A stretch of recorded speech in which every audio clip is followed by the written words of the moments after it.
चाय वाले ये लगाते हैं। अरे वाह क्या बात जी है। जी, मैं तैयारी भी करता हूँ और क्या बात है। चाय भी बेचता हूँ। तो हम सारे आ जाते हैं एक फ्रेम में, तो आप सबसे पूछें फिर मैं भी पूछूं, ताकि साथ में पूछें। तो मैम यहाँ पे प्रोटेस्ट हो रहा है DU में आर्ट फैकल्टी में, तो आप लोग बता सकते हैं कि किस मैटर पे ये प्रोटेस्ट किया जा रहा है? बहुत शुक्रिया आपका पहले तो यहाँ पे आने के हाँ, लिए। तो मैं बहुत दिनों से देख रहा हूँ कि यहाँ पे प्रोटेस्ट चल रहा है।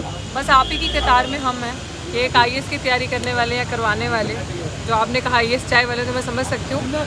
तो जब आप जैसे हम जैसे, मैं अपनी अगर एग्जांपल करूँ, पढ़े लिखे युवा जब कुछ जातिवादी मानसिकता वाले गुंडे प्रशासन में ऊपर बैठे हों, और हम जैसे पोटेंशियल जो छोटी जातियों से आते हैं, छोटी कम्युनिटी के लोग आके बड़े बड़े विश्वविद्यालयों में पढ़ने का सपना देखते हैं, और अगर उनकी मानसिक जो टकसीली है, जो स्टीरियोटाइप है, उसके अंदर हम फिट नहीं होते कि ये आके आज हमारे साथ बैठेंगे, अच्छे कपड़े पहनेंगे, बोलेंगे, तो उसके साथ वो अत्याचार करते हैं। कोई ना कोई कोशिश करते हैं कि इनको इस सिस्टम से बाहर निकाला जाए, इनके मुंह में जो शिक्षा ग्रहण करके ज़ुबान आई है उसको बंद किया जाए। उसी का एक जीता जाता उदाहरण मैं आपके सामने हूँ। मैंने भी इसी जिस डिपार्टमेंट के बाद जहाँ खड़ी हूँ मैं, इसी के पीछे से मैंने PhD करी है साइकोलॉजी, और उसी के सामने जो कॉलेज है दौलतराम, वहाँ मैं पढ़ाती हूँ। वहाँ की प्रिंसिपल DU में प्रोफेसर, असिस्टेंट प्रोफेसर के पास, वहाँ की प्रिंसिपल डॉक्टर सविता रॉय, आप वो क्रिमिनल की फ़ोटो देख सकते हैं, आप जूम कर सकते हैं। This lady is a criminal. ये क्यों मैं कह रही हूँ एक महिला के बारे में, क्योंकि ज़रूरी है क्रिमिनल को क्रिमिनल और चोर को चोर कहना, अदरवाइज़ लोगों को पता नहीं चलेगा। इसलिए नहीं कि मेरे साथ ही इन्होंने ऐसा किया तो मैं बोली। पुराना अगर पास्ट रिकॉर्ड देखें आप, अभी से पहले ये जिस कॉलेज में, कालिंदी कॉलेज में टीचर थी, अभी जो यहाँ प्रिंसिपल है, वहाँ पे भी ये दलित शोषित लोगों को ऐसे ही तंग करती थी। वहाँ की जो प्रिंसिपल थी अनुला मौर्य, वो दलित समाज से थी, उनको भी इंसाफ इन्होंने यही सब सलूक किया था। वो क्या हुआ आपके साथ? यही चीज़ मैं बता रही हूँ, जो मेरे साथ इन्होंने किया, फर्जी दस्तावेज बना के, झूठी चिट्ठी बच्चों की बना के, खुद साइन करके या किसी से करवा के, वो तो कोर्ट में प्रूफ हो जाएगा।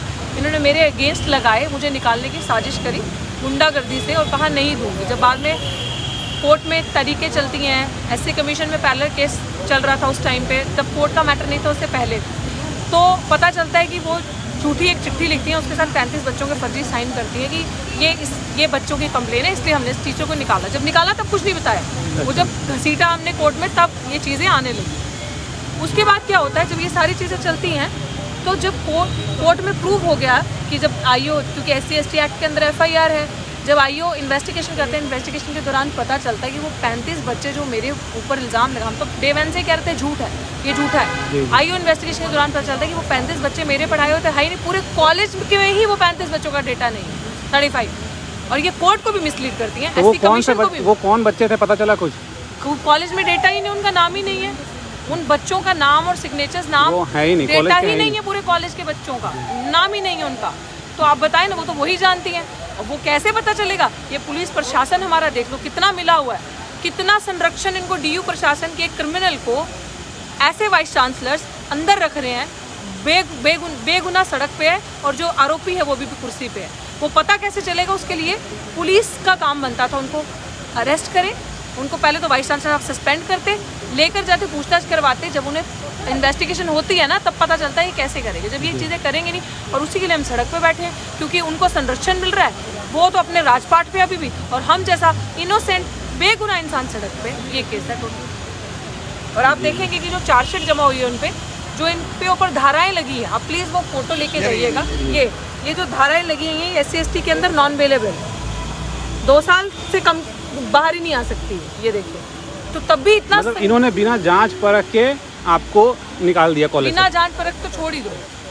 मैंने आपको बताया जातिवादी मानसिकता, जो वो जाति सूचक शब्द मुझे हमेशा इस्तेमाल करती थी, वो मुझे अपमानित करती थी, ये चलता रहता जी, ये चलता रहता था। लेकिन जब मैंने रिटेलिएट किया, जब उनको लगा कि ये खतरा हो सकती है, बाकी दलित कहीं ऐसे बागी ना हो जाए कॉलेज के अंदर टीचर, बाकी में SC ST टीचर ये रुक ना ले ले, मतलब कहीं ना कहीं पहले से टसल पहले से चल रहा था। जी टसल नहीं चल रहा था, हमारी तरफ से कुछ नहीं था, क्योंकि हम तो एक मामूली से एड हॉक टीचर हैं, हम कुछ नहीं कर सकते। लेकिन उनको ये लगा कि ये हो सकता है, क्योंकि हम चुप नहीं रहते, हम जुल्म के खिलाफ खड़े होकर आवाज़ उठाते हैं हमेशा। मतलब ये एक दिन का चीज़ नहीं है, पहले से ही उनका नज़र पे आप थे कि पहले से मैं ही नहीं हूँ। मैंने आपको एग्जांपल दी, जो कालिंदी कॉलेज की एक डायनेमिक पर्सनैलिटी थी अनुला मौर्य, और वहाँ के जो SC ST टीचर थे, वो भी हमारी चार्जशीट में सारा रिकॉर्ड आया है।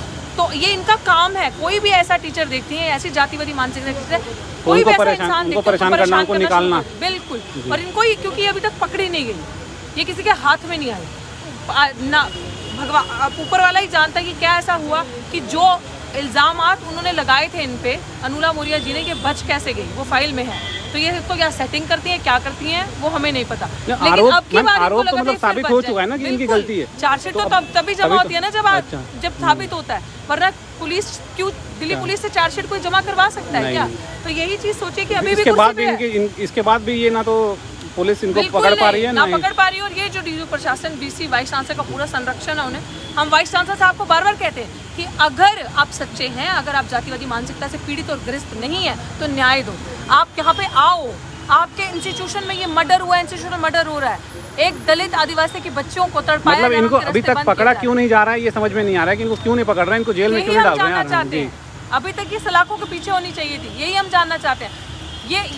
ये मेरी नौकरी की लड़ाई नहीं है भाई साहब। तो ये चलता रहेगा प्रोटेस्ट आप लोग का कब तक? जब तक देखिए, ये अनिश्चितकालीन धरना इंडेफिनिट, ये तब तक मैं नहीं उठूंगी यहाँ से जब तक अनअडल्ट्रेटेड जस्टिस मुझे नहीं मिल जाता। वाई? क्योंकि ये मेरी अपनी पर्सनल लड़ाई नहीं है, व्यक्तिगत, कि मेरी नौकरी चलेगी। नौकरी के लिए हल्ला करना होता तो मैं कर चुकी होती बहुत पहले। नौकरी के लिए इन्होंने इतने कॉम्प्रोमाइज़ करवाने के लिए मुझे बोले, कहाँ से फ़ोन नहीं आया मेरे पास। अच्छा। कि लगा देते हैं, कहाँ से लोग मिलने नहीं आए मांडवाली करने के लिए। करना होता तो मैं कर लेती समझौता। ये नौकरी नहीं, न्याय की बात है। जॉब नहीं चाहिए, जस्टिस चाहिए। और हम लड़ने वालों में से, ताकि पता नहीं ऐसे लोग जातिवादी मानसिकता के कितने हमारे आने वाले बच्चों का गला दबाएंगे, भविष्य खराब करेंगे, और कितने बच्चे यहाँ से डर के मारे ऐसी यूनिवर्सिटीज़ में पढ़ने नहीं आएंगे। ये यूनिवर्सिटी इनकी नहीं है, इनके बाप की नहीं है, ये यूनिवर्सिटी हमारी है। हम जैसे बच्चे यहाँ पढ़ते हैं तो ये यूनिवर्सिटी अच्छी दिखती है, वरना ऐसे गुंडे दलित आदिवासी के बच्चों को आगे पढ़ने ना दें। ये गुलाम पैदा करना चाहते हैं, हम गुलाम नहीं हैं। ये लोग उन लोगों को रखते हैं, उन लोगों का सपोर्ट करते हैं जो दलित आदिवासी दलाली करते हैं, गुलामी करते हैं और मुंह पे जिप लगा के बैठे हैं। हमारी जुबान नहीं बंद होगी। हम अन्याय के खिलाफ हमेशा लड़े हैं और आगे भी लड़ेंगे, क्योंकि हम लोग डॉक्टर अम्बेडकर के असली अनुवादी और असली वंशज हैं। Thank you ma'am, thank you आप लोग।